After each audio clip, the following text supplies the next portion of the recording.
नमस्कार दोस्तों, कैसे हैं आप सभी के सभी। आई होप सभी हेल्दी हैं, कंसिस्टेंटली प्रिपेयर कर रहे हैं। तो एक नया नोटिफिकेशन आप सभी कैंडिडेट्स के लिए आया है, जिसके लिए आप चाहें तो अप्लाई कर सकते हैं। नोटिफिकेशन सिडबी की तरफ से है for assistant manager in grade A post. Grade A में असिस्टेंट मैनेजर की 100 वैकेंसीज, टोटल 100 वैकेंसीज इन्होंने रिलीज़ की है।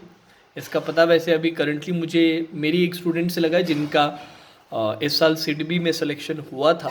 उन्होंने मुझे सेंड किया था कि सर ये जो है ये आपकी कल 14 तारीख से स्टार्ट हो रही है उसके ऑनलाइन रजिस्ट्रेशन। और उन्होंने मुझे अलग से नोट करके ये बताया टाइम निकाल के कि सर बड़ा मज़ा आ रहा है, एटमॉस्फेयर बड़ा शानदार है सिडबी में, वर्किंग इन्वायरमेंट बहुत ही बढ़िया है इन कंपैरिजन टू बैंक्स। तो मेहनत तो ज़्यादा है क्योंकि 100 ही वैकेंसीज़ है। इसकी जो बेसिक बेसिक ऊपर से सुपरफिशियल डिटेल्स मैं बता देता हूँ। बाकी मैं रिक्वेस्ट करूँगा कि सभी डिटेल नोटिफिकेशन देखिएगा। वो कहाँ से मिलेगा सर? वो आप ऑफिशियल साइट पे जाएंगे, गूगल पे सर्च कीजिएगा सिडबी करियर्स करके, जो लिंक आएगा करियर्स का उस पर क्लिक कीजिएगा। उसमें आपको एक ही नोटिफिकेशन दिखेगा ग्रेड ए वाला, उस पर आप क्लिक करके डिटेल नोटिफिकेशन पे क्लिक करके कर सकते हैं। वैसे तो मैं जो पीडीएफ है उसका लिंक भी दे दूंगा, अगर लिंक ना वर्क करे इसलिए मैंने बताया। अब ऊपर से डिटेल्स ये है कि भैया बैचलर डिग्री की ज़रूरत पड़ेगी। इन्होंने जो क्वालिफ़िकेशन दी है वो मैं आपको बता देता हूँ। बाकी जैसे कि मैंने कहा डिटेल में देखोगे तो ज़्यादा बेटर रहेगा। खुद से पोस्ट ग्रेजुएशन डिग्री मांगी है, किसी भी डिसिप्लिन में काम करेगी। इसके अलावा आपकी यूनिवर्सिटी, ठीक है, bachelors degree in law slash bachelors degree in engineering, ठीक है, इंजीनियरिंग में चलेगी। इसके अलावा CA CA CWA CFA CMA और PhD फ्रॉम एनी, इनमें से कुछ भी चलेगा। CA CA CWA CFA CMA and PhD कुछ भी चलेगा। बैचलर्स डिग्री लॉ या इंजीनियरिंग में किसी भी इंजीनियरिंग से चलेगी। और PG है post graduation in any discipline, तो वो भी काम करेगा। ठीक है जी। अब इन्होंने जो एसेंशियल एजुकेशनल क्वालिफिकेशन मांगी है वो 3 जनवरी 2023 के लिए मांगी है, मतलब 3 जनवरी 2023 तक आपके हाथ में डिग्री होनी चाहिए, ये इन्होंने यहाँ पे फाइनल बताया है। देन इनका जो सिलेक्शन का प्रोसीजर रहता है वो एक सिंगल टेस्ट होता है, उसके बाद इंटरव्यू होता है। सिंगल टेस्ट थोड़ा सा हाइब्रिड टाइप का है। क्या क्या है देख लीजिएगा। इंग्लिश है, जनरल अवेयरनेस है, रीजनिंग है और क्वांट्स है। इंग्लिश आपके 30 क्वेश्चन 30 मार्क्स, 20 मिनट का टाइम दिया है। जनरल अवेयरनेस का स्पेसिफिकली इन्होंने रखा है with reference to banking and financial sector and economic and social issues. ये 50 क्वेश्चन है, 50 मार्क्स है और 30 मिनट में ये अटेम्प्ट करना है। रीजनिंग का 40 क्वेश्चन है, 60 मार्क्स, 40 क्वेश्चन 60 मार्क्स और 40 मिनट्स का इन्होंने टाइम दिया। और क्वांट्स का 40 क्वेश्चन 60 मार्क्स और यहाँ पर सिर्फ 30 मिनट का टाइम दिया, मतलब टोटल 2 घंटे का पेपर रहता है।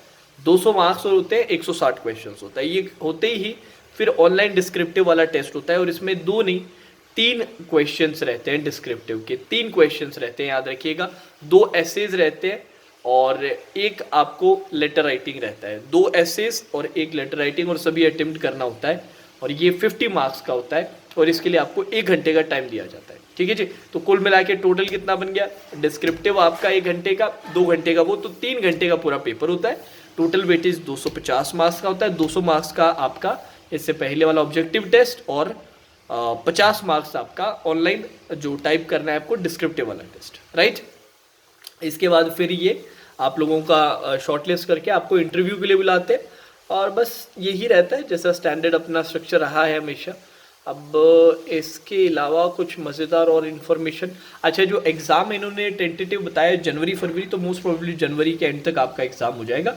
और फरवरी में इन्होंने बताया कि भैया इंटरव्यू भी कंडक्ट हो जाएगा, तो बहुत जल्दी प्रोसेस कंप्लीट भी हो जाएगी। तो जो बच्चे ऑलरेडी प्रिपरेशन कर रहे हैं और जो अच्छे बच्चे हैं, स्पेशली जो अच्छे स्टूडेंट्स हैं, उनको ये सिडबी का फॉर्म भरना चाहिए। जैसे कि मैंने आपको बताया, मेरे को ये नोटिफिकेशन भी उन कैंडिडेट ने भेजा है जिनका इस साल सिडबी का जब आया था उसमें इनका सिलेक्शन हुआ था। करंटली वर्किंग है और बहुत तारीफ़ की है सिडबी की as a organisation, working atmosphere की, सारी चीज़ों की काफ़ी तारीफ़ की है। तो आपको ऑल इन ऑल बैंक, एक किसी भी बैंक के जॉब से बेटर जॉब सिडबी के अंदर ग्रेड ए में देखने को मिलेगा। तो फॉर्म भरना है, स्पेशली जो अच्छे स्टूडेंट्स हैं जो कि एग्ज़ाम क्लियर कर सकते हैं या कर चुके हैं, उनको इसका फॉर्म ज़रूर भरना चाहिए। ठीक है जी। बाकी डिटेल में नीचे डिस्क्रिप्शन में दे दूंगा। 14 दिसंबर से इसका ऑनलाइन रजिस्ट्रेशन स्टार्ट होना है। बाकी डिटेल्स आप पढ़ लीजिएगा। जाने से पहले अच्छे से सुनते जाइएगा। अभी तक मेरा पेड प्लेटफॉर्म आपने विजिट नहीं किया, मेंस के लिए अच्छे से प्रिपरेशन करना चाहते हैं, इवन सिडबी के लिए भी मैं कहूँगा प्री की कोई प्रिपरेशन नहीं है, सिर्फ सिंगल पेपर है, तो मेंस लेवल की तैयारी चाहिए। तो और मुझे जहाँ तक लगता है इसमें आपका जो क्वांट्स और रीजनिंग का लेवल रहेगा काफ़ी आरआरबी से मिलता हुआ लेवल हो सकता है, क्योंकि उन्होंने टाइम बड़ा कम दिया है। देखा आपने 40 क्वेश्चन 30 मिनट में बनाना है, 40 क्वेश्चन आपको 40 मिनट में बनाना है। तो हाइब्रिड सा है प्री और मेंस का इन बिटवीन, जैसा का आरआरबी का एग्जैक्टली बहुत हाई नहीं होता, ऐसा प्री लेवल भी नहीं होता, इन बिटवीन वाला होता है, वैसा लेवल देखने को मिल सकता है। बाकी और इन्फॉर्मेशन मुझे मिलती है इसके रिगार्डिंग तो मैं आपके साथ ज़रूर शेयर करूँगा छोटे वीडियोज़ के थ्रू। और आप लोगों को एक फ्री टेस्ट का लिंक और डिस्क्रिप्शन में दे रहा हूँ। ये टेस्ट आपका रहेगा SBI PO प्री के फ्री मॉक का, ठीक है। ये सभी को अटेम्प्ट करना है क्योंकि आप सभी SBI PO प्री का भी एग्ज़ाम देने वाले कुछ दिनों में। तो ये टेस्ट ऑली बोर्ड की तरफ से है, अच्छे लेवल का टेस्ट है, ज़रूर अटेम्प्ट करना है। नीचे डिस्क्रिप्शन में साथ ही साथ मेरे पेड प्लेटफॉर्म पेड कोर्सेज़ का जो डिटेल्स है वो डिस्क्रिप्शन में आपको मिल जाएगा। साइट का डिटेल, साइट का लिंक और ऐप का लिंक दोनों मिल जाएगा। साथ ही साथ अपना टेलीग्राम ID व्हाट्सअप नंबर दोनों में डाल रहा हूँ, कोई कोर्सेज़ के रिगार्डिंग डाउट हो तो पूछ सकते हैं आप। Now that's all for today session, take care.